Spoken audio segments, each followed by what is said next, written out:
Eh bien bonjour à tous, donc aujourd'hui je vais vous parler du couteau de training et de tout l'univers qui est autour du couteau de training. Et en plus, quelques petits exercices à faire chez vous, tout simplement pour vous familiariser un peu plus avec le produit, moins avoir peur du couteau. Dans la manipulation, certains sont très hésitants, ont même souvent peur de se couper avec leur propre lame. Il y a des petits exercices très simples. Je ne suis pas là pour vous montrer des techniques de combat et des choses comme ça, c'est pas du tout mon rôle.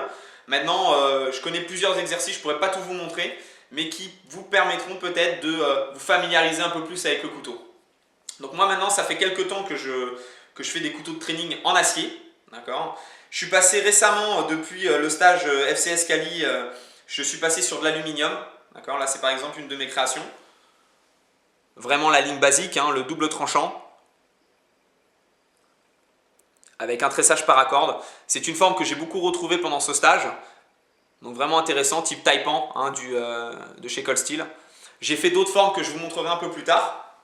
Donc des couteaux de training aujourd'hui, il y en a un peu dans toutes les matières.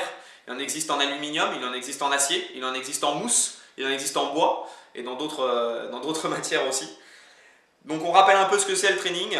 Pour certains c'est évident. C'est tout simplement un couteau vraiment factice, hein, tout ce qu'il y a de plus factice, c'est-à-dire tranchant complètement effacé. Ok. Pointe arrondie, de manière à avoir aucun risque de blessure. Parce que quand vous travaillez en binôme au sein d'un club, d'accord, que vous soyez couteau contre couteau ou couteau contre main nue, on a souvent des parades, des choses comme ça. Il ne faut pas risquer la blessure. Donc l'avantage du training, c'est ça. Vous entraînez en toute tranquillité, vous concentrez sur la gestuelle, sur l'outil, sans risquer de blesser l'adversaire, en tout cas votre collègue. On ne va pas parler d'adversaire, on va parler de collègue. Ok. Donc voilà, le training, ça c'est vraiment la chose vraiment sympa à avoir chez soi. Si vous pratiquez, bah ça c'est très important. D'accord. Il y a des disciplines qui sont très codées. D'accord, où on vous apprend des QN, des katas au couteau, des choses vraiment sympas. Il y a très peu de travail binôme. Maintenant, il y a des disciplines où on vous apprend vraiment un gros travail. Il y a des gros travails de combinaison sur couteau. Et dans ce cas-là, on a besoin d'avoir ce genre de produit.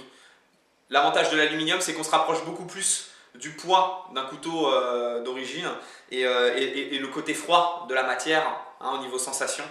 On a, que ce soit posé partout, hein, on a vraiment un rappel, je dirais, beaucoup plus concret sur l'outil. Alors, différents petits exercices, hein, que je vous donne à faire. Il faut savoir que dans tous les sports, vous remarquerez dans tous les sports, après n'hésitez pas à intervenir pour me dire si je me trompe ou quoi, il y a toujours des petits exercices de freestyle.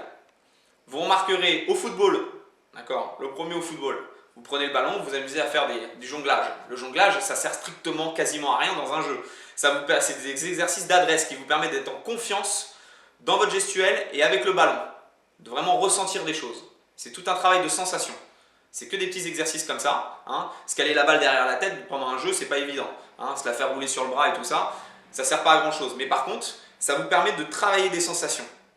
Au tennis, quand vous voyez les joueurs qui s'amusent à jongler sur le tranchant du cadre de la raquette, c'est aussi un exercice d'adresse qui vous permet également de ressentir la raquette. C'est des petits jeux comme ça, on trouve plein de micro-jeux, des petits exercices comme ça de freestyle dans beaucoup de disciplines. Alors au couteau, c'est exactement pareil. Donc première chose, imaginez tout simplement, vous pratiquez mais vous n'êtes pas vraiment à l'aise avec le couteau, vous l'utilisez que pendant l'entraînement et pour manger à table, mais c'est tout, vous ne voulez pas trop vous en approcher parce que vous avez des craintes, vous avez peur de vous couper ou de blesser quelqu'un. Là on est sur une optique de jeu. Okay, vous prenez votre couteau de training en bois, en aluminium, ça c'est vraiment les matières que je vous conseille. Après sur des matières plus légères, c'est pas évident, en plastique, c'est pas évident. Donc vous prenez comme ça et là vous faites ça. Un changement de main très simple.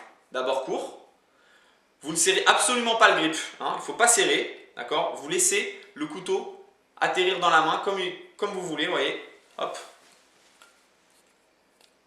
De cette façon-là, vous n'exercez aucune pression sur la lame. Vous écartez un petit peu les bras. C'est tout bête. Donc ça, c'est le premier exercice.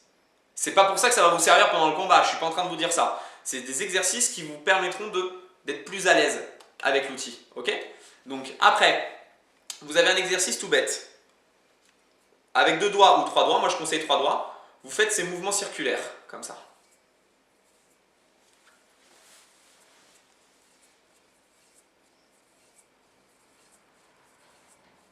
Ça permet quoi? Ça permet de ressentir, vous pouvez même limite le faire les yeux fermés, ça permet de ressentir un peu le couteau, le poids du couteau, et où se situe la pointe, par exemple, des repères au niveau de la pointe du couteau. Et ça va vous permettre en plus, en même temps, quand vous le voulez, vous vous arrêtez pour attraper un grip.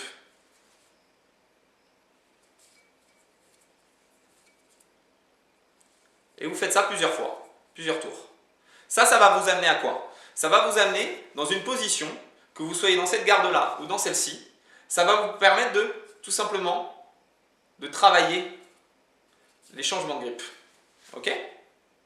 Il y a des raccourcis. Je ne suis pas en train de vous donner des méthodes pour changer de grip dans des moments de combat, c'est très particulier. D'accord? C'est encore autre chose. Mais ça va vous permettre de travailler une petite gestuelle et de vous sentir vraiment beaucoup plus familier. J'insiste là-dessus parce qu'il ne faut pas confondre. Je ne suis pas en train de vous montrer des techniques, des trucs, voilà, quand vous êtes en combat, il faut changer comme ça, c'est pas ça. C'est juste, faites des petits exercices comme ça et peut-être qu'instinctivement, vous arriverez à changer de grip très rapidement pendant des moments où vous êtes en stress, pendant les échanges, pendant les entraînements. Et malheureusement, ça peut arriver aussi pendant des altercations ou en cas d'agression. Je ne vous le souhaite pas. Voilà, donc, premier exercice, c'était ça, voilà, qui vous permet de changer. Ça amène aussi à ça. Vous êtes ici, hop, ce petit mouvement-là. Vous avez aussi un autre petit exercice qui est très sympa, qui vous permet de faire, vous faites tourner naturellement, paume vers le ciel, ok? Vous faites tourner naturellement le couteau de cette façon-là. Faites attention dans toutes ces manipulations-là, de vous appliquer à toujours être au niveau du grip, au niveau du manche, ou éventuellement bordure de garde. Si vous attrapez le couteau de cette façon-là, vous avez la moitié de la main sur le tranchant, vous vous dites qu'avec une vraie lame, c'est mort. En premier temps, faites pas trop attention à ça. Amusez-vous à le faire tourner. Même si vous attrapez un peu la lame, c'est pas gênant. Vous corrigerez ça après, quand vous serez à l'aise avec le mouvement. Donc après, quand vous êtes à l'aise, le but, voilà, il ne faut pas hésiter à le refaire. Moi, je me trompe aussi de temps en temps. C'est de le faire plusieurs fois. Vous êtes là, hop, hop, hop, hop, hop. Ok? Là, c'est paume vers le ciel. Après, perpendiculaire au sol. C'est un mouvement qui est simple.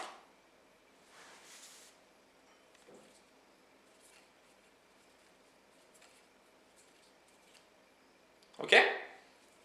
Après, vous avez un autre exercice, paume de main vers le sol. D'accord? Donc c'est un travail comme ça. Vous êtes ici, hop. Vous voyez? Là, je suis dans le grip poignard. Et vous faites la même chose de l'autre côté. Vous revenez. La même chose dans l'autre sens. Et vous revenez.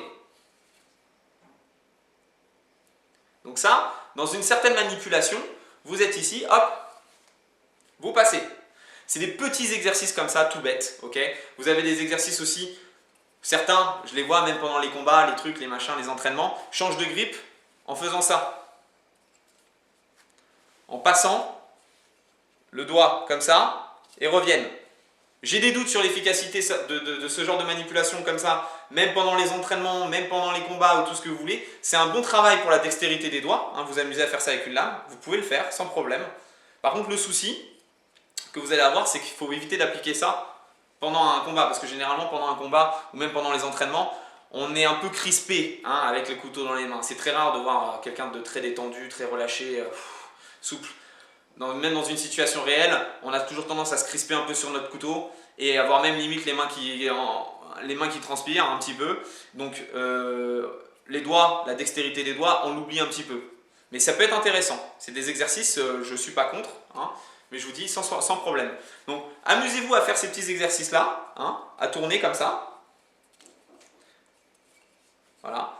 Faites pas la majorette hein, pendant les cours, hein, ça réservez ces petits entraînements-là chez vous. D'accord? Mais ça peut être intéressant. Voilà. Donc ici, paf. Et vous revenez.